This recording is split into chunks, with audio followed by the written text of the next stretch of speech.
Welcome to our brand new St. Luke's podcast known as Your Week with St. Luke's. We have a great weekly series planned for you regarding Job and his story and his relationship with God through Dr. Ebby Arnold. We're so excited Ebby is joining us for this entire sermon series. She will be with us each week, and she's going to be making that connection not only about Job kind of rewriting his story and reframing his story, moving from, through, and to with God, but she's also going to be paralleling Job's story to Jesus' story, as well as helping us see our stories being rewritten. So let's listen. Hello, friends, and welcome to our study of the book of Job.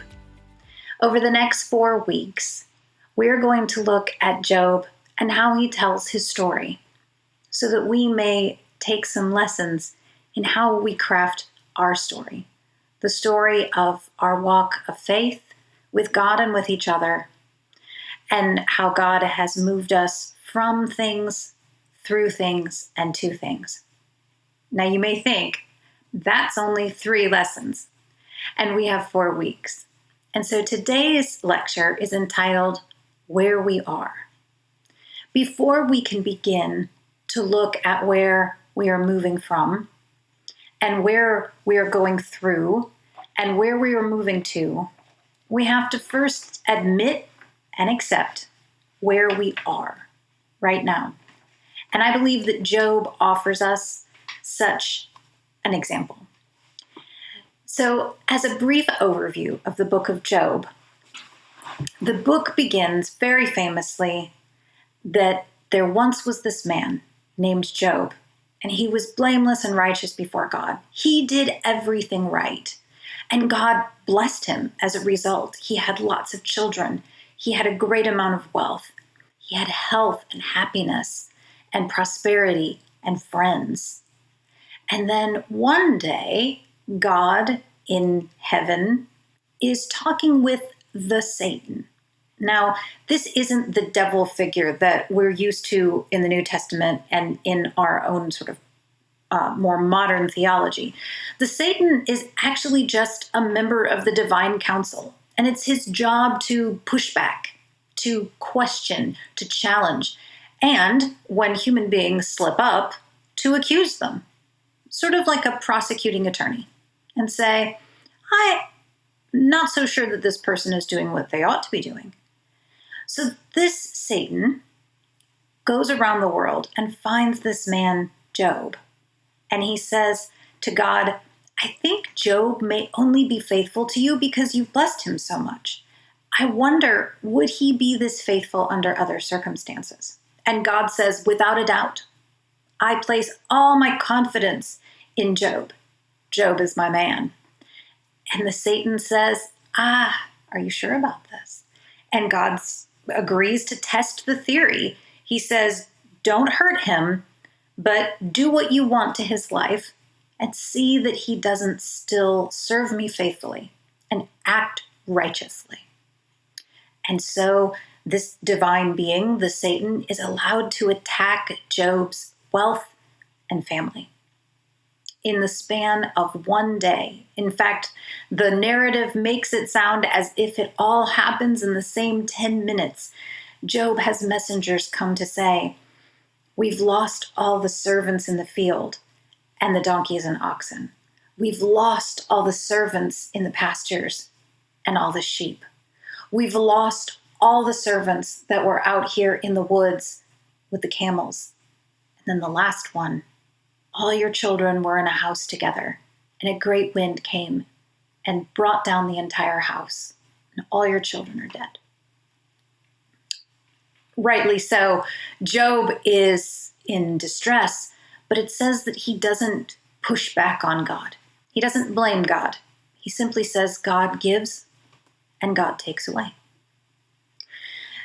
And so God seems pretty pleased that Job has indeed proven still righteous. And the Satan says, not so fast. Because, of course, he's still going to be pretty optimistic because nothing bad has happened to his own body. But human beings, once you get into their body, when you get under their skin, then all of the sudden, that's the breaking point. And God says, okay, then afflict his body, but still you can't kill him. Maybe it's because one can't prove faithful or unfaithful when they're dead. And so part of the story is then Job is covered in sores. And then he really just loses it. Not in an angry way, but he gives in, he succumbs to the deep, overwhelming sadness. There isn't even comfort in his own body anymore. And so 3 friends come and they sit with him. And then Job opens up to a dialogue between these friends. Now, what's interesting is in the first couple chapters, there's just the narrative, the prose of this bet between God and the Satan and the fallout of what happens to Job. That same prose will appear at the end when it will tell us what the resolution of the story is. But all in between is poetry. Job speaks in poetry. His friends reply in poetry. And there's something really beautiful about the fact that we can take a certain amount of poetic license with that. That all the people who are involved in these conversations are speaking in really big emotions. They're painting with very broad brushstrokes. And as a result, we have a rich conversation that happens between Job and his friends, and then ultimately between Job and God. Now, it's very important, now that we've seen the overview of the story, it's important that we understand what kind of a story this is. And so we talk about the genre of Job, and most biblical scholars agree that Job is written as a folktale, or we might even say as a parable. Consider the way it begins. Once there was a man in the land of Uz, whose name was Job. So it's very interesting that it even has these sort of fairy tale, folk tale-like qualities. We get an inner-calorie sort of story with how great Job is and how perfect his life is, and then this look at the divine realm that's commenting on it, that's questioning it. And so this genre is meant to demonstrate something that the author is trying to get at, a complexity of life that can only be captured in a story, very similar to the parables that Jesus tells in the New Testament. Now, one of the things that's helpful for us to understand this is that because it's this type of a parable story, a folktale, it is not a thing that we will distill a theology from. And I'll demonstrate what I mean about that. Is that we have other portions of the Bible that we read and we think, okay, what can we glean from this in understanding about God? Meaning we have to construct it on the other side.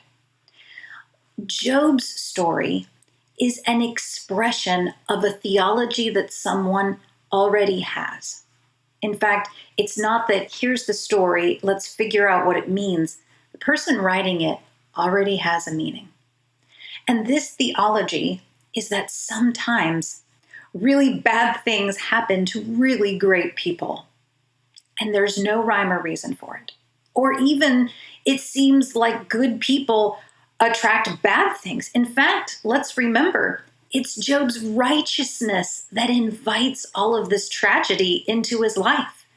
The Satan didn't observe all of the other people who were just being normal people doing bad things occasionally. No, it was his righteousness that attracted this calamity. And so not only does it not make sense, it's an inversion of, it seems, the way things ought to be. Not only that, but in the Hebrew Bible, particularly in the Torah, in Deuteronomy, we have a list of covenant blessings that Moses tells the people that if you will only obey the Lord your God. In Deuteronomy 28, he says that if you do obey the Lord your God, all these blessings shall come on you and shall overtake you. You will be blessed in the city and you'll be blessed in the field. Blessed will be the fruit of your womb, your children, the fruit of your ground, and the fruit of your livestock, both the increase of your cattle and the issue of your flock. Blessed shall be your basket and your kneading bowl. Blessed shall you be when you come in and when you go out. And then further down in verse 11, the Lord will make you abound in prosperity, in the fruit of your womb, in the fruit of your livestock, in the fruit of your ground, in the land the Lord swore to your ancestors to give you. The Lord will open for you his rich storehouse, the heavens, to give rain of your land in its season and to bless all your undertakings. The Lord will make you the head and not the tail. You shall be only at the top and not at the bottom. Now, it certainly seems that at the beginning, the descriptions of Job and his righteousness matched these covenant blessings. Job was covenantly faithful with God and had these blessings: his livestock, his children, his flocks, his herds. He had esteem. All of these things were according to the theology that we would find in Deuteronomy, which says, God blesses those who obey. And likewise, Deuteronomy 28 goes on to detail the covenant curses for when you disobey. And it says this in Deuteronomy 28:20, the Lord will send upon you disaster, panic, and frustration in everything you attempt to do until you are utterly destroyed and perish quickly on account of your evil deeds, because you have forsaken the Lord your God. Note, and I won't list all of them, and some of them are pretty terrible curses, but one of the curses was that the Lord will afflict you with boils and sores of which you cannot be healed. Job even is afflicted with sores covering his entire body. It seems that the writer of Job understands that there is more than just one way to think about how God interacts with human beings according to their righteousness or their evil. And so Job is offering us this alternative theology. Not if you obey God, God will bless you, and if you disobey God, he will curse you, but you can be righteous and faithful and have something bad happen to you. Or in Job's case, have a lot of bad things happen to you. And this is really important to remember, because this is not just a difference between Job and Deuteronomy, but we find these types of various theologies throughout the Hebrew Bible. In the book of Ecclesiastes, in chapter 8, we hear the writer express frustration, and he says in verse 14, there are righteous people who are treated according to the conduct of the wicked, and there are wicked people who seem to get the rewards of the righteous. So it's completely in keeping with the variety of words and language and ideas that we find about God throughout the Hebrew Bible. This kind of variety, it's completely appropriate that we also see that here in Job. But what I want to talk about now is the fact that Job tells his story. And he tells it from the perspective of his present moment. And I think this is something very important for us as we think about telling our story, is that we tend to view the past in light of the present. And this isn't bad. We sometimes look at this and say, well, Job has a little bit of a lack of perspective. So for instance, in Job 3, when his friends sit with him and he finally, after days of being silent and weeping, he finally says in chapter 3, verses 3 through 10, let the day perish that I was born, and the night that someone said, a man-child is conceived, let that day be darkness. May God above not seek it, or let light shine on it. Let gloom and deep darkness claim it. Let clouds settle on it, and the blackness of the day terrify it. That night, let thick darkness seize it. Don't let anyone rejoice among the days of the year, and don't let it be counted among the number of the months. Let that night be barren. Let no joyful cry be heard in it. Let the stars of its dawn be dark. Let it hope for light, but have none. May it not see the eyelids of the morning, because it did not shut the doors of my mother's womb and hide trouble from my eyes. Now we think Job is looking at his birth and his entire life as a curse, even though up till this point, everything has gone well. Up until this point, decades have gone by in Job's life, and he's experienced nothing but blessing. And now, as soon as all of these calamities overtake him and his family, now he says, "The day I was born was a dark day, and I wish it had never happened." Later in chapter 7, Job goes on to tell his friends this: "Don't human beings have a hard service on earth? And are not their days like the days of a laborer, like a slave who longs for the shadow, and like laborers who look for their wages? So I am allotted months of emptiness, and nights of misery are apportioned to me. When I lie down, I say, when shall I rise? But the night is long, and I am full of tossing until dawn. My flesh is clothed with worms and dirt. My skin hardens and then breaks out again. My days are swifter than a weaver's shuttle, and come to their end without hope. I loathe my life. I would not live forever. Let me alone, for my days are but a breath." Wow. Those are really powerful words coming out of deep anguish and distress. And what I am encouraged by is the fact that Job is allowed to express these things. Indeed, at the end of Job, God says that Job has spoken rightly of God. And here, Job takes all of his words from his present and his interpretation of the past, and he gives all of this to God. He lets all of this anguish and distress be expressed. Why? Because we're called to tell our stories. We're not called to tell only the parts of the story that are good. We are not called to forecast the end of our stories. Job can only tell the story so far as he has experienced it. And yet, the story of Job says that Job remained faithful to God. Job still remained a good person, even though he expressed the direness of his situation. Now, those of us who aren't in the middle of it, we could very well look at Job's story and say, look, you had a really good run. You should just be grateful for all of these years that you spent having good fortune and blessings, and the fact that now in the span of a couple weeks, things have gotten really bad. Maybe you should put this in perspective. But that is not the truth as Job sees it in the moment. Job acknowledges his present, and he is at liberty to interpret his past according to his moment.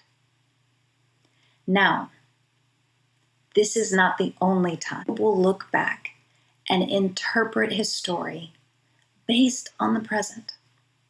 At the end of Job, Job's fortunes are restored, and in some ways, they're increased, even better than he was before. And we don't hear anything directly from Job's mouth. We don't hear any more of this poetry.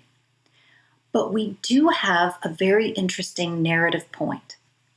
When Job has more children and his family is brought back to its original size, he has 3 daughters, and it says he named them Jemimah, Keziah, and Keren-Happuch. Now, what's very interesting is in Hebrew, those words, those names, Jemimah means dove, a dove, a symbol of peace. What's interesting is in one of Job's expressions of frustration in chapter 12, he says, "The tents of robbers are at peace. Those who provoke God, they're secure.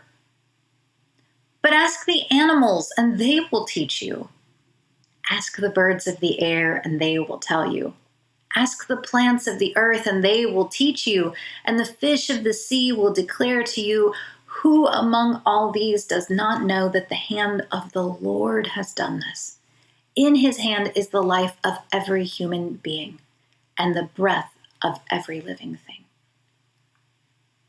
Job in that passage is expressing this frustration that why is it that people doing wicked things seem to be at peace, or indeed are at peace, while the righteous like Job are being stripped of everything? And he says, it is God's doing. God has the power to control these things. And so if the robber is at peace and Job is not, God is the one who does this. And so what's interesting is at the end, he reinterprets this. He names his daughter a dove. Peace has come to Job. And he is attributing that peace to God, just as he attributed his suffering to God.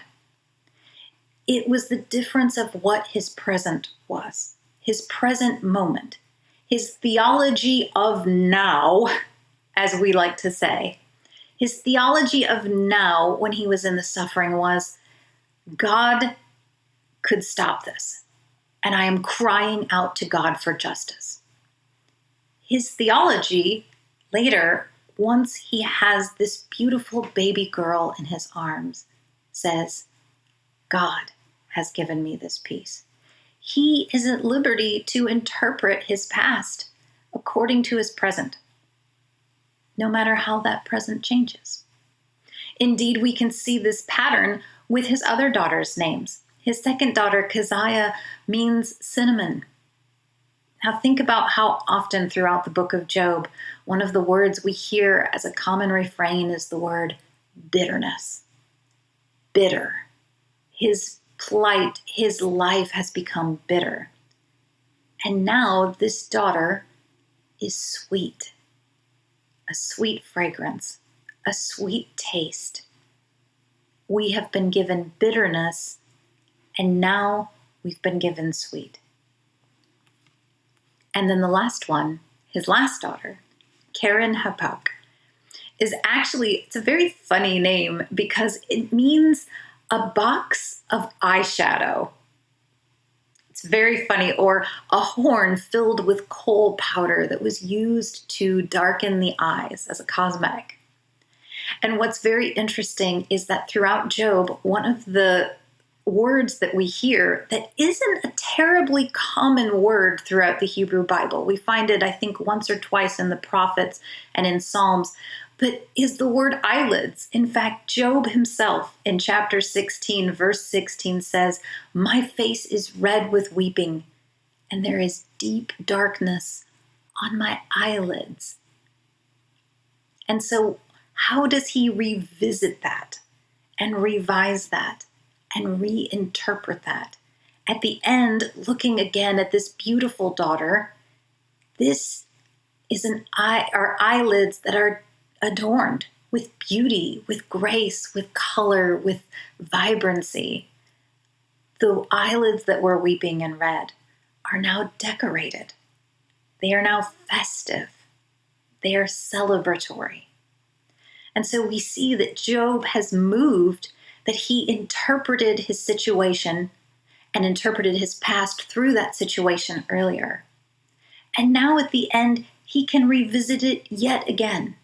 And he retells the story from another perspective that does not cancel out his earlier feelings.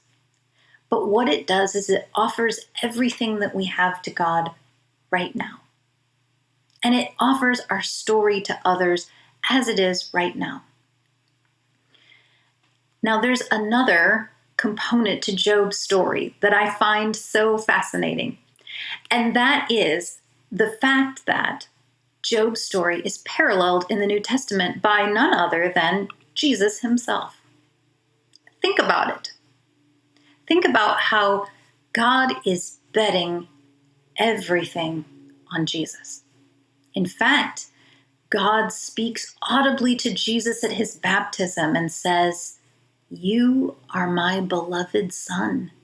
and in you I am well pleased. And as soon as God tells Jesus this, Jesus is tempted by a Satan, and he withstands, just as Job did. Both Jesus and Job were afflicted, even though they were declared innocent of any wrongdoing, even though they were both declared righteous. They still underwent deep distress and deep anguish. And so I find it really encouraging that we can see this parallel in Jesus' story, because Jesus himself does the same thing that Job does. Jesus is at liberty to interpret his past, interpret circumstances according to how he feels about them right then. And I'd like to offer you the story in the Gospel of John, in chapter 11, the story where Jesus raises his friend Lazarus from the dead. Now, Jesus receives word that Lazarus is ill, and yet he doesn't go to him, because he tells his disciples it's important for this to be an opportunity that we demonstrate the power of God and that people might believe.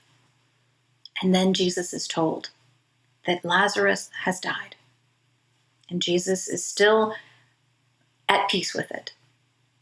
But when Jesus gets to the tomb, when he goes to see the family, he says in John 11:35, "Where have you laid him?" And they said to him, "Lord, come and see." And then John tells us that Jesus began to weep. Now, isn't it interesting that Jesus purposely didn't go because he knew what he was going to do? He knew that he was going to be the agent that raised Lazarus from the dead. Jesus actually not only knows the past, but in this case seemed to understand what was coming in the future. And yet, Jesus is interpreting this story according to how he feels in that moment. In that moment, he is overcome with grief and he weeps. And it says that some people watching said, "See how he loved him. He could open the eyes of the blind. Why couldn't he have kept Lazarus from dying?" So it's very interesting. They knew he had the power to change the circumstances, and yet he is emotionally responding to them in the moment. Even though in a few moments he will call into the tomb, "Lazarus, come out." And Lazarus would come out of the tomb alive. But the present moment required that Jesus honor that present moment and acknowledge where he was. He was at his friend's tomb, and that present moment required sadness. Now, just as Job gave all of his sadness to God, and didn't try to clean it up, didn't try to package it theologically to be nice and clean and optimistic. What I think is lovely is Jesus does the same, because as he goes and stands in front of Lazarus' tomb, as he's drying the tears from his face, Jesus prays to God and says, "Thank you, Father, for hearing me." In this story, God is the one who receives the pain, who receives the emotion of the right now. And that is a holy thing, that we are not required to clean up the story, and we are not required to paint it rosier or better than it is, but to simply honor the story as it is right now. And that those stories that we tell, that Job told, that Jesus told, the stories that we're living, they matter to God, and that they matter to the rest of the world, because that is our job as the people of faith.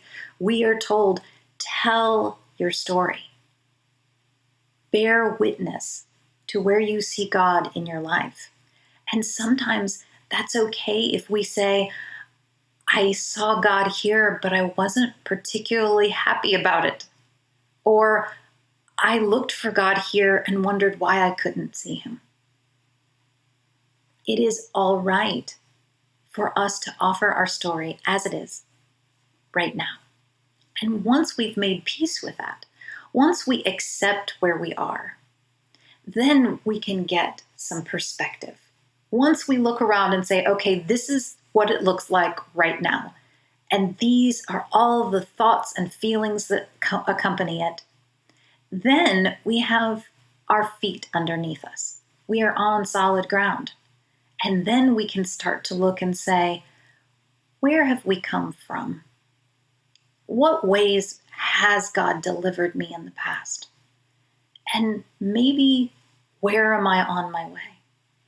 But before any of that can happen, we must first acknowledge now and acknowledge that God will receive whatever it is we have to give right now. I look forward to hearing about your discussions of this and look forward as we talk through all that it means to tell our stories, to write our stories, to live our stories. So be well in this week, and I will see you next week as we talk about Job and what God moves him from. Hey everyone, welcome to our office hours portion of the podcast, Your Week with St. Luke's.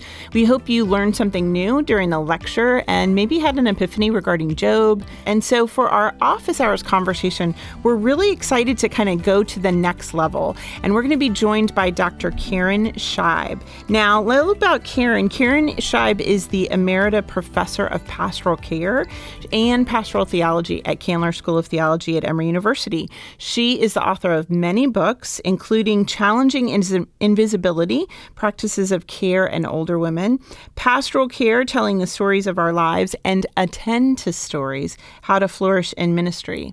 What's exciting is her current research focuses on attending to life stories and creative writing as a spiritual practice, which is sort of what we're trying to get all of us to do in this coming month. Now, she is also a retired elder in the United Methodist Church. She's a part of the North Georgia Annual Conference. She lives on Skidaway Island near Savannah and enjoys biking, bird watching, and of course, creative writing.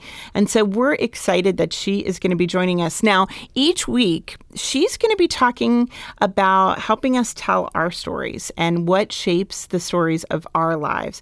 She's going to be going in depth with us, and we're going to be able to see how God has been working in our lives to, like Job, move us from, through, and to. So welcome, Karen. We're so glad that you are with us. Why don't you give us sort of a first glimpse of this idea of our stories being the life that we reveal to the world and who we are and what we believe? Great. Thanks so much. I'm delighted to be here. Well, from the moment we are born until the day we die, we are awash in stories. We're surrounded, entangled in a web of stories. Our parents imagined stories about us before we are born. We continue to tell stories about those we love even after we die. And every day of our lives, we're living out the stories we are. Stories are woven into the fabric of human life, and we as human beings are storytellers. However, we're often unaware of how active a role we take in forming our own stories. You know the saying, that's the story of my life. When something happens bad that happened before, I'm late again. That's the story of my life, as if somehow the story is happening to me and I'm not an active participant. I'm not shaping it in some ways. But embedded in this notion is that we are simply actors and not authors. But both neuroscientists who study the brain and narrative psychologists who study identity challenge this notion that we are passive actors in our stories, but rather believe that we are active authors, that we form the stories of our lives, both consciously and unconsciously, throughout our lives. So I love this, Karen, because we've been leaning in all of 2021 to this sort of metaphor of story, the idea of storytelling and story writing, looking at the characters of our story and really helping us get a different perspective on scripture. And we kind of moved into this sort of narrative theology or an understanding of God being active, writing our story, kind of that divine playwright that theologians talk about. So now we're moving with this particular sermon series into how we've been writing our stories all along and how we have been active and God is active. So could you share with us, is there something unique about human beings that make us storytellers? Well, yes, this is where the work of some of the neuroscientists is so interesting. And one in particular, Antonio Damasio, basically says that our brains are wired for story, that our brains are designed to shape experience into story form. That's how we make sense out of all of the input that we get in any one day. If you think about going through a day and if you had to catalog everything you saw or heard or felt, it would be a jumble of information. And the way our brains organize that to help us learn and adapt to our environment is through stories, according to these scientists.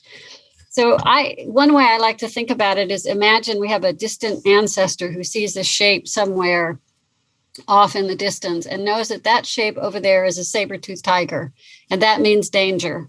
Well, how does she know that? So probably some ancestor knows the animal is a threat because she heard a story. And I've been thinking about the cave paintings on the walls, and those paintings themselves are stories. So stories aren't always words, they can be in pictures. But very likely, those paintings were accompanied by stories told around the fire. So our ancestor hears a story, and it helps her not only navigate the present moment by getting out of the way, but shapes her actions in the future. Maybe she'll avoid that part of the forest, and she's less likely to encounter that danger, and she'll share the story with others. So the scientists actually believe that stories serve a kind of evolutionary function for us to help us navigate into the world.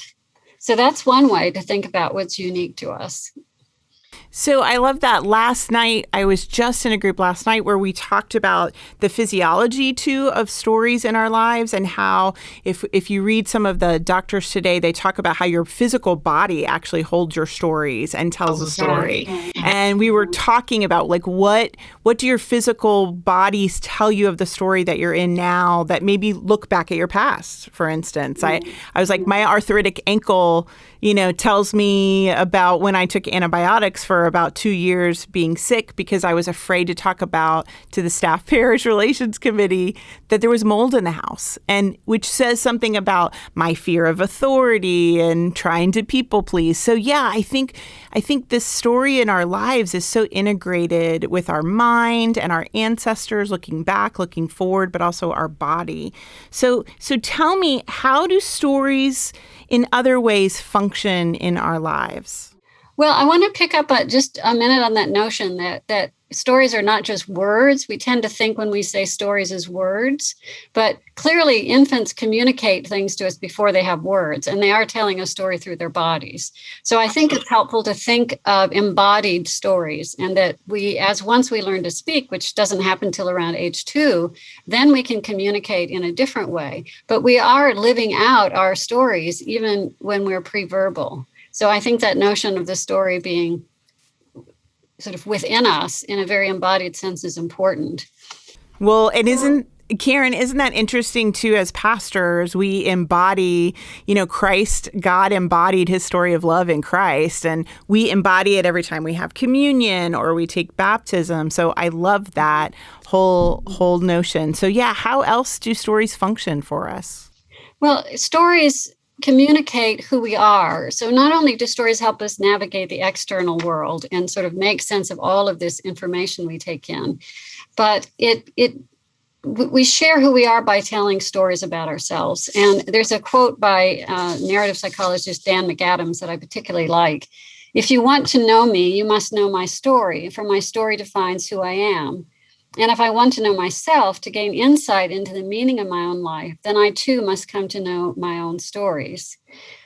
And the way I think about this is that I could tell you where I'm from and what I do for a living and how old I am and how tall I am. And I probably wouldn't tell you how much I weigh, but I might tell you other things that you would know, sort of facts about me. But if I tell you a story about me, like the time when I was 2, which is actually a story I inherited, I don't remember. I ate a blue flower that my father had been waiting for this flower to bloom for months, and it finally bloomed. my mother went in to call my father about the blue flower, and I toddled in at 2 with blue flour over my face because I had eaten a flower. Oh my So gosh. that tells you something about me, right?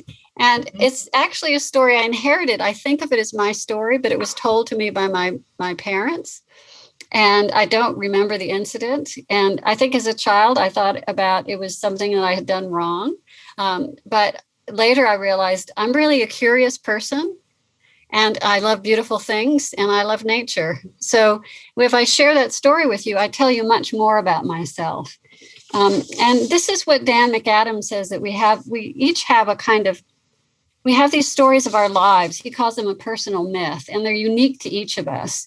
And they bring together different parts of ourselves, like for me, curiosity or love of nature or love of beautiful things, into a whole. And the stories shape how we interpret past experiences. It shapes how we experience the present, but also what we anticipate for the future. So those are some of the ways that stories shape us. And our stories are not, as you said, we're authors of our stories, but we're perhaps co-authors because our families shape our stories, our culture shapes our stories. And certainly as Christians, we believe that God is a co-author in our story as well. So how do you think our life stories get formed? I mean, do they just kind of fully appear, fully formed one day? How does that work? Yeah, that would be nice to think they might. As a person who's actually trying to write stories these days, it would be nice if a story would be fully formed, but it takes a lot of work to come up with a story, to write a story. And the same is true of our lives. They are formed over the course from childhood. As I said, we are absorbing the stories of our family, both consciously and unconsciously, the stories that are told about us, the stories we hear about our grandparents, the books that we read as children, the stories of, I grew up in California on the coast. That location sort of shapes my story, that context. So over the course of our lives, we're taking in all of these different stories that we, in a sense, quilt together, to borrow a different kind of metaphor, into our own stories. And by the age of 2, children begin to tell simple stories about themselves.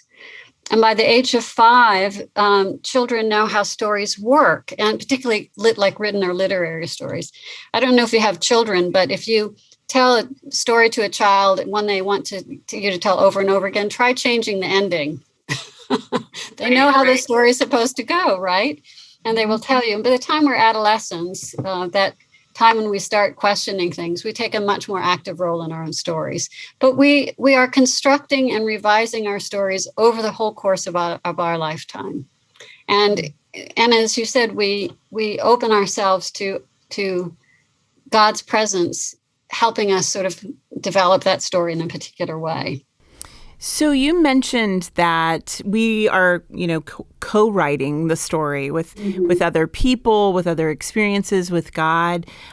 So how does that work? We're not the sole authors of our story necessarily, but are we? Tell me more about that. Well, actually, now that I've been. My own writing life has been writing academic work and then nonfiction. And now I'm actually trying to be a fiction writer. And I realize as I'm writing a particular story, I'm drawing from all kinds of sources. And we do the same thing. It's a good parallel. So in a way, I am creating a story, or I create the story of my life, but I'm drawing from events that have happened to me. In terms of my own life story, I'm drawing from the stories that my family has told about me and to me and about the family. I was born in 1954. That shapes my story. The significant events of my life were the Vietnam War and the civil rights movement and events in 1968. For children growing up now, there'll be different events that will be a significant part of their life story. So one author talks about this as what he calls the narrative environments, or it's sort of the context of our story. So we draw from those contexts. If I had grown up in South Korea or in Britain, I would have a different context, and that would shape what my story looks like. So I am the author in that I'm choosing which bits go in, but I'm not making it all up. In a sense, I'm drawing on other sources, just like any good writer borrows from other writers. We sort of borrow in a sense, and we draw on the stories of our faith tradition as well. So we are active authors, but we are in, as I said earlier, a web of stories. So we can't help but sort of weave our own together from all of these raw materials that are a part of us. Go ahead. I was just going to ask you, so about if you had a favorite story as a child that you read that you think shaped you in the same way. This is often a question I ask when I do these workshops or with my students. It's interesting. If I had, when I think about the stories that shaped me, I was a kid of the 70s. So were they books? Yes, but they started as TV shows because, those we were the latchkey kids. So Laura Ingalls Wilder, watching Little House on the Prairie, and then reading all her books, I absorbed them. That strong, kind of defiant, rebel, but incredibly compassionate, sticking up for the underdog, completely defined not so much my childhood because I was too shy, but really reframed, like you're talking about, my story moving into middle school and high school. Like I wanted to be more assertive and I wanted to stand up and speak for what was right because of those stories, which leads me to one of the questions that I think is really interesting. What happens when the stories we tell ourselves don't work for us anymore? When we have to kind of reshape those stories, what do we do with that when the world no longer works for us as adults, the stories we told as children? And that can be difficult. In the narrative psychologists like Dan McAdams and William Randall believe that we're actually revising our stories all along. And maybe throwing out bits that don't work. But sometimes we have some kind of crisis that makes us particularly aware that the story we've been telling ourselves or the story we've carried about ourselves doesn't work anymore. Sometimes it's a story that we've inherited, a kind of outside-in story from our family, that maybe we're the shy one or we're this way or that way, and it no longer fits. Or maybe we grow up in a religious tradition that tells us women can't be preachers, but we feel called to preach, or that we've, as larger stories about our identity, whether it be sexuality or race or other things, larger stories from the culture that constrain us. But it may be something as being an artist is not a good profession because it's not practical. Maybe it's something like that. But as adolescents and young adults, as we come to kind of own more of our own stories, we begin to say, well, these stories we've inherited don't work for us.